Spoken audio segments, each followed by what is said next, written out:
శ్రోతలకు నమస్కారం. మన ఛానల్కు స్వాగతం. కథ కనువిప్పు. రచన యశోదా కైలాస్ పులుగుర్త. నీలిమ ఆఫీస్ నుండి ఇంటికి వచ్చేసరికి ఇల్లు ఒక రణరంగంలా ఉంది.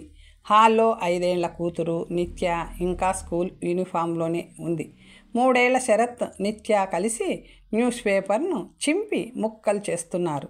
తమ్ముడి మీద తన అధికారాన్ని చూపుతూ నిత్య వాడి మెడను వంచి దెబ్బలు కొడుతూ ఉంటే వాడు గుక్క పెట్టి ఏడుస్తున్నాడు. నిత్య స్కూల్ బ్యాగ్ విడిచిన షూ సోఫాలోని చెరో పక్కన విసిరేసినట్లు ఉన్నాయి. అప్పుడే లోపల నుండి అత్తగారు, పక్కింటి రామలక్ష్మి గారు వచ్చారు.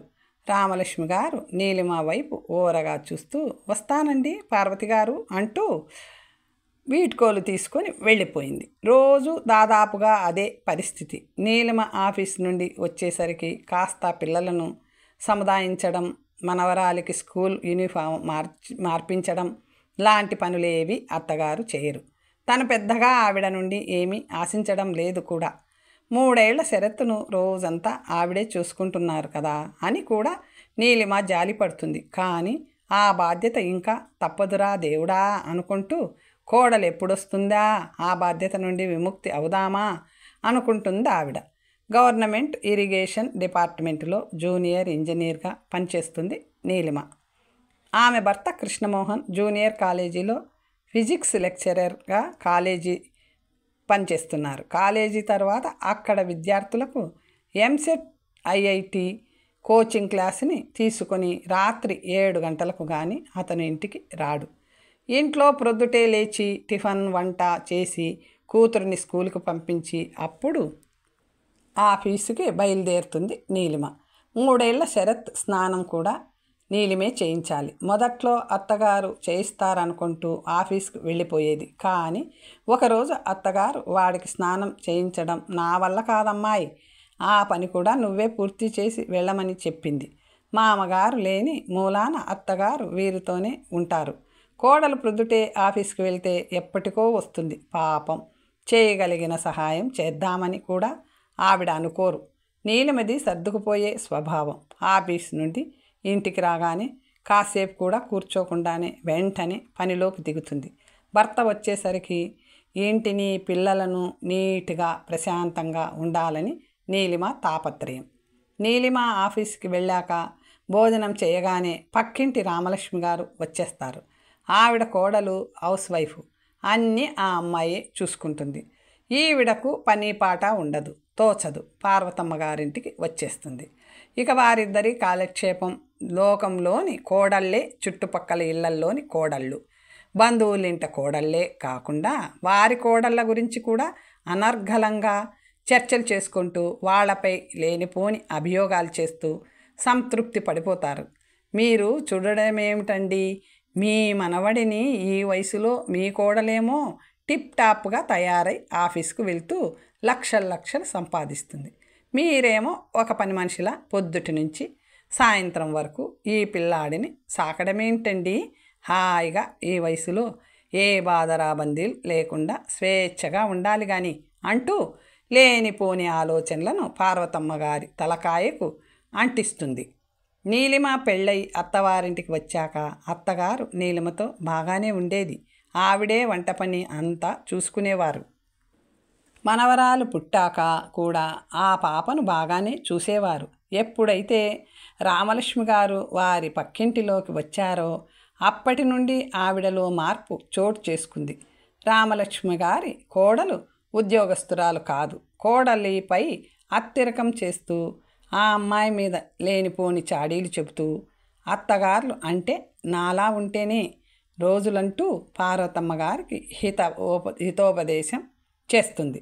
అత్తగారిలో వచ్చిన మార్పుని నీలిమ కనిపెట్టగలిగిన ఆవిడ పెద్దరికానికి విలువనిస్తూ ఆవిడను పల్లెత్తు మాట అనకుండా అన్ని పనులు సక్రమంగా చేసేసుకుంటూ ఉంటుంది. ఒకరోజు రాత్రి అందరూ భోజనాలు చేస్తుండగా పార్వతమ్మ గారు కొడుకుతో, ఒరేయ్ కృష్ణ, మీ మామయ్యను చూసి చాలా రోజులైంది. విజయవాడ వెళ్ళి మామయ్య ఇంట్లో ఒక వారం రోజులుండి వస్తాన్రా అనేసరికి కృష్ణమోహన్, అదేమిటమ్మా ఇప్పుడు వెళ్ళడం ఏమిటి, శరత్ను ఎవరు చూస్తారు, నిత్య స్కూల్ నుండి వచ్చాక ఎక్కడుంటుంది? నాకు సెలవు పెట్టడం కుదరదు. మరి నీకు, నీలు, అమ్మ వచ్చే వరకు సెలవు పెట్టగలవా అన్నాడు. అయ్యో, అసలు కుదరదండి. టెండర్సు కాల్ ఫర్ చేశాము. వాటి ఓపెనింగ్స్ అవి చాలా ఉన్నాయి. నేను తప్పకుండా అటెండ్ అవ్వాలి. ఈ నెలంతా బిజీనే. కానీ పాపం అత్తయ్య గారు వెళ్తానంటున్నారు, ఎలా అంటూ భర్త వైపు సాలోచనంగా చూసింది. అప్పుడైనా ఆవిడ పోనీలేరా, తర్వాత వెళ్తానని అనలేదు. ఇంతలో నీలిమే, పోనీలేంటి అత్తయ్య గారిని పంపిద్దాం. ఆవిడకు కూడా కొంచెం మార్పు, విశ్రాంతి ఉండాలి కదా. నేను మా పిన్ని కూతురు కళ్యాణి ఇంట్లో బాబుని దింపేసి ఆఫీస్కి వెళ్తాను. మన ఆటో డ్రైవర్తో నిత్యను స్కూల్ అయిపోయిన తర్వాత కళ్యాణి ఇంట్లో దింపమంటాను. నేను ఆఫీస్ నుండి వస్తూ పిల్లలిద్దరిని తెచ్చేసుకుంటాను అంది నీలిమ. నీలిమ పిన్ని కూతురు ఉండేది పక్క వీధిలోనే. అవసరానికి సహాయపడుతూ ఉంటుంది. ఎలా ఉంది ఐడియా అంటూ భర్త వైపు చూసింది. బాగానే ఉంది, కానీ మెయింటైన్ చేసుకోగలవా నీలు అన్నాడు. పర్వాలేదులేండి, అన్నీ కావాలంటే కుదరవు. రేపు ఆదివారమే కదా, అత్తయ్య గారిని ట్రైన్ ఎక్కించండి. మీ మామయ్య గారికి ఫోన్ చేసి చెప్పండి అంటూ గ్రీన్ సిగ్నల్ ఇచ్చింది. ఏ సమస్యనైనా చక్కగా త్రుటిలో పరిష్కరించగలిగే నీలిమ అంటే కృష్ణమోహన్కు చాలా ఇష్టం. ఇంట్లో పనులన్నీ ఓర్పుగా నేర్పుగా నిర్వహించుకుంటుంది. ఏనాడు తన మీద చికాకు పడని భార్య అంటే ఎంతో అనురాగం అతనికి. అసలు పార్వతమ్మ గారి ప్రయాణానికి నారు పోసింది రామలక్ష్మి గారే. మీరు మీ మనవడిని మనవరాల్ని చక్కగా చూసుకుంటున్నారు కాబట్టి మీ కోడలి ఆటలు సాగుతున్నాయి. మీ విలువ ఏమిటో తెలిసి రావాలంటే 1 వారం 10 రోజులు మీరు ఎక్కడికైనా వెళ్ళిపోండి. అప్పుడు మీ కోడలు లబోదిబోం అంటుంది. అప్పుడప్పుడు ఇటువంటి చురకలు అంటించకపోతే ఈనాటి కోడళ్ళు మరీ పెట్టరేగిపోతారంటూ చెవిలో నూరిపోసింది. మరునాడు ఆదివారం. తల్లిని విజయవాడకు ట్రైన్ ఎక్కించి వచ్చాడు కృష్ణమోహన్. నీలిమ అనుకున్నట్టుగా యథాప్రకారం ప్రొద్దుటే అన్ని పనులు పూర్తి చేసుకొని బాబుని కళ్యాణి ఇంట్లో దిగబెట్టి ఆఫీసుకు వెళ్ళిపోతుంది. ఇక్కడ పార్వతమ్మ రామలక్ష్మి గారి మాటలు ప్రభావంతో పడిపోయి అన్నగారింటికి వచ్చిందే కానీ ఆవిడని ఎవ్వరూ ఆప్యాయంగా ఆదరించనే లేదు. అన్నగారికి వదిన గారికి పార్వతమ్మ పట్ల అభిమానమున్నా ఇంట్లోని మిగతా వారికి ఆవిడ రాక అసహనంగా ఉంది. ముఖ్యంగా ఆ ఇంటి కోడలికి అస్సలు పార్వతమ్మను సరిగ్గా పలకరించనే లేదు. ఆ అమ్మాయి అన్నయ్య కోడలు రేఖ అహంభావి అని పార్వతమ్మ విని ఉంది. చదువుకున్న అమ్మాయి అయినా ఉద్యోగం చెయ్యదు. ఇంట్లో అన్ని పనులు వదినగారే చెయ్యాలి. వదిన ప్రొద్దుటే లేచి యంత్రంలా ఇంట్లో పనులన్నీ చేయడం చూసింది. కనీసం ఆ అమ్మాయి తన పిల్లలను కూడా పట్టించుకోదు. ఎప్పుడు మొబైల్ ఫోన్ చేతిలో పట్టుకుని ఏదో అజమాయిషి చేసేస్తున్నట్లు అటు ఇటు తిరుగుతూ ఇంట్లో బాధ్యతలన్నీ తనే నిర్వహిస్తున్నట్లుగా బిల్డప్ ఇస్తుంది. ఎప్పుడు చూసినా ఫుల్ మేకప్లో ఉంటుంది.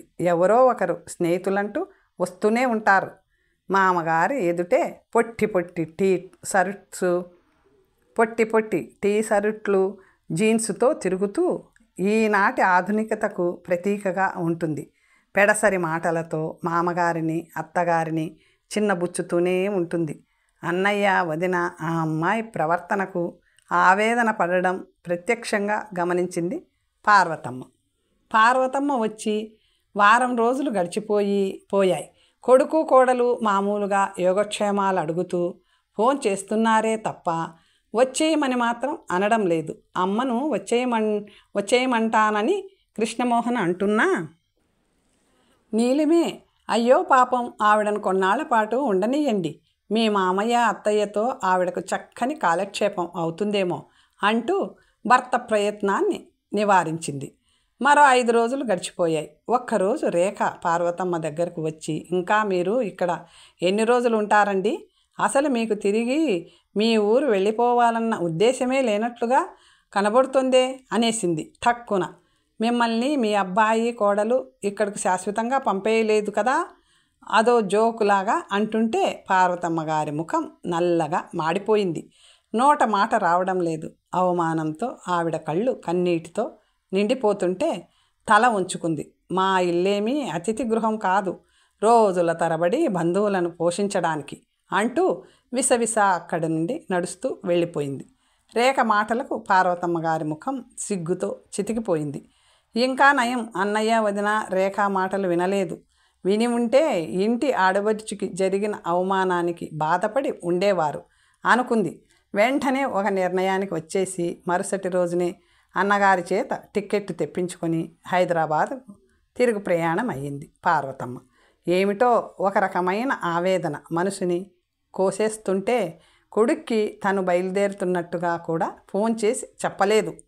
మరునాటి ఉదయాన్నే ఇంటి ముందు ఆటోలో నుండి దిగిన అత్తగారిని చూస్తూనే నీలిమ గబగబా దగ్గరకు వచ్చేసి ఆవిడ బ్యాగును అందుకుంటూ, ఏమిటత్తయ్యా ఫోన్ అయినా చేయలేదు, బయలుదేరుతున్నట్లు మీ అబ్బాయి స్టేషన్కి వచ్చేవారు కదా అంటూ ఆప్యాయంగా పలకరించేసరికి ఆవిడ గొంతు గద్గదమైపోయి మాటలు రాలేదు. నాయనమ్మా అంటూ ఆవిడ కాళ్లకు చుట్టుకున్న శరత్తును నిత్యను దగ్గరకు తీసుకొని ముద్దు పెట్టుకుంది. ఈలోగా కృష్ణ, ఏంటమ్మా చెప్పా పెట్టకుండా వచ్చేశావు అనగానే, అవునురా 2 రోజుల నుండి మీరంతా కళ్ళల్లో కదలాడుతున్నారు, ముందుగా చెప్పేదేముందిలే అని అప్పటికప్పుడు అనుకొని బయలుదేరాను, వచ్చేశాను. నాకేమైనా ఊరు తెలియదా ఏమన్నానా అంటుండగా నీలిమ వేడి వేడి కాఫీ గ్లాస్ అత్తగారి చేతికి అందిస్తూ, మిమ్మల్ని బాగా మిస్ అవుతున్నాం అత్తయ్య, మీ అబ్బాయి అమ్మను వచ్చేయమంటానని అంటూనే ఉన్నారు, నేనే పాపం కొన్నాళ్ళు అక్కడ విశ్రాంతిగా ఉండనియండి అంటూ ఆపాను, ఇక్కడ ఎలాగూ మీకు పిల్లలతో విశ్రాంతి ఉండదని అంది. అయ్యో అదేమీ లేదు తల్లి, నా మనవడు మనవరాల్ని చూసుకోవడం కూడా ఒక పనేనా అంటూ నువ్వు ఆఫీస్కు తయారవు నీలిమ, నేను పిల్లల సంగతి చూస్తానంటూ పార్వతమ్మ గారు లేచేసరికి, లేదత్తయ్య ఈరోజు ఆఫీస్కి రానని ఫోన్ చేసి చెప్తాను, ప్రయాణం చేసి వచ్చారు, ఈ రోజుకి విశ్రాంతి తీసుకోండి అని నీలిమ అనడంతో ఆదరంగా ఆవిడ హృదయం అర్థమైపోయింది. నీలిమ ఎంత మంచిదో, రామలక్ష్మి గారితో స్నేహం, ఆవిడ చెప్పుడు మాటలు తన మనసు మీద ఎంత ప్రభావం చూపించాయో అర్థమయ్యేసరికి ఆవిడ మనసు సిగ్గుతో కుంచుకుపోయింది. రామలక్ష్మి లాంటి వ్యక్తులకు దూరంగా ఉండాలి. చెప్పుడు మాటలతో బాంధవ్యాలను దూరం చేస్తారు. నిజానికి తను ఇక్కడ లేకపోయినా నీలిమ సమర్థవంతంగా ఇంటిని పిల్లలను చక్కబెట్టుకుంది. ఇంటిని ఎంతో పరిశుభ్రంగా ఉంచుకుంది. మనిషి దగ్గరగా ఉన్నప్పుడు ఆ మనిషి విలువ తెలియదని, దూరంగా ఉన్నప్పుడే ఆ విలువ అర్థమవుతుందని రామలక్ష్మి గారు చెబితే తను ఆ మాటలు నిజమని నమ్మి ప్రయోగం చేసి భంగపడింది. మంచి చదువు చదివి బాధ్యతాయుతమైన ప్రభుత్వ ఉద్యోగం నిర్వహిస్తున్న నీలిమలో వీసమెత్తు అహంభావం కూడా కనబడదు. తనని ఎంత ఆదరంగా చూసుకుంటుంది నీలిమ. రేఖలలో ఎంత వ్యత్యాసం! అహంభావానికి ప్రతీక రేఖ. ఒక విధంగా రేఖ రామలక్ష్మి గారు వ్యక్తిగతంగా ఎంత చెడ్డవారైనా తన మనసులో ఒక గొప్ప మార్పుకి కారణభూతులు అవడమే కాదు, బాంధవ్యానికి ఉన్న విలువ ఏమిటో తెలియజెప్పి కనువిప్పు కలిగించారు. అనుకుంటే ఆవిడ మనసు ఎంతో తేలికగా ప్రశాంతంగా అయిపోయింది. మరునాడు నీలిమ ఆఫీసుకు వెళ్ళగానే మధ్యాహ్నం రామలక్ష్మి గారు వచ్చారు. ఎంతో ఆత్రంగా, వచ్చేశారా పార్వతమ్మ గారు అంటూ పిల్లల బట్టలు మడత పెడుతున్న పార్వతమ్మ గారు మూభావంగా తల తిప్పుకున్నారు. ఏమంటుంది మీ కోడలు? మన మంత్రం పనిచేసిందా? మీ విలువేమిటో ఇప్పటికైనా మీ కోడలికి అర్థమై ఉండాలే అనగానే పార్వతమ్మ గారు తీక్షణంగా ఆవిడ వైపు చూస్తూ, ఎవరి విలువలు ఎవరికి అర్థం కావాలి రామలక్ష్మి గారు? మనం లేకపోయినా హాయిగా సమర్థించుకోగలిగే ఆర్థిక బలం, స్వాతంత్ర్యం కలిగి ఉన్నారు నేటి కోడళ్ళు. పని మనుషులను ఆయాలను పెట్టుకొని, లేకపోతే డే కేర్లలో పిల్లలను వేసుకుని ఎలాగోలా సర్దుకుపోగలరు. కానీ మనలాంటి వాళ్ళకే వాళ్ళ ఆదరణ లేకపోతే దిక్కు ఉండదని గ్రహించుకోవాలి. కోడళ్లను ప్రేమగా మన ఇంటి ఆడపిల్లగా చూసుకున్నప్పుడు వాళ్ళు కూడా మనల్ని గౌరవిస్తారు. మనకు ఓపిక ఉన్నంత వరకు వాళ్లకు సహాయపడాలే తప్ప కోడళ్లకు మనం చేయడం ఏమిటనుకుంటూ అహంభావానికి పోకూడదు. మా అన్నయ్య కోడలు మా అన్నయ్యను వదినను గడ్డిపోచల్లా చూస్తున్నా మా అన్నయ్య వదిన మౌనంగా సహిస్తున్నారు. అలాగే ఉండాలని కాదు నేను చెప్పేది. ఏదో నాటికి ఆ అమ్మాయిలో మార్పు వస్తుందని, అత్తమామల విలువేమిటో గ్రహిస్తుందని, వాళ్ళ ఆశ బంధానికి దగ్గరవ్వాలని వాళ్ళు అనుక్షణం తాపత్రయపడుతున్నారు. మీరు మా ఇంటికి రావచ్చు, కానీ మంచి విషయాలను చెప్పండి. బాంధవ్యాలను విడగొట్టే సలహాలు ఇవ్వకండి దయచేసి. చక్కగా ఆధ్యాత్మిక విషయాలను మాట్లాడుకుంటూ మనసుని ప్రశాంతంగా ఉంచుకుందాం. పాపం మీ కోడలు చిన్నపిల్ల. అదే పనిగా ఆ అమ్మాయిని ఆడిపోసుకోకుండా ఉండండి. మీ ప్రవర్తనకు విసిగిపోయి ఆ అమ్మాయి ఏదో ఒకరోజు మీ మెడపట్టి బయటకు గెంటేస్తే అప్పుడు మీ పరిస్థితి ఏంటి? మీ కోడలితో ప్రేమగా మెలగండి అంటూ మెత్తగా చివాట్లు వేసి పంపించింది. ఆ సాయంత్రం నీలిమ ఆఫీస్ నుండి ఇంటికి వచ్చేసరికి ఇల్లంతా ఎంతో నీట్గా సర్దింది. పిల్లలు శుభ్రంగా కడిగిన ముత్యాల్లా మెరిసిపోతున్నారు. నీలిమ రాకను చూసిన పార్వతమ్మ గారు, వచ్చావా నీలిమ అంటూ వేడివేడిగా కాఫీ కప్పులో పోసి నీలిమకు అందించారు. అయ్యో అత్తయ్య, మీకెందుకు అంత శ్రమ అని నీలిమ ఆధారంగా ఆనేసరికి ఆవిడ హృదయం ఒక అనిర్వచనీయమైన అనుభూతికి లోనయ్యింది. భగవంతుడా, నాకు ఈ అదృష్టం చాలు అంటూ ఆ దేవుడికి మనస్సులోని కృతజ్ఞతలు సమర్పించుకున్నారు పార్వతమ్మ గారు. కథ సమాప్తం. మరొక మంచి కథతో తర్వాత కలుసుకుందాం.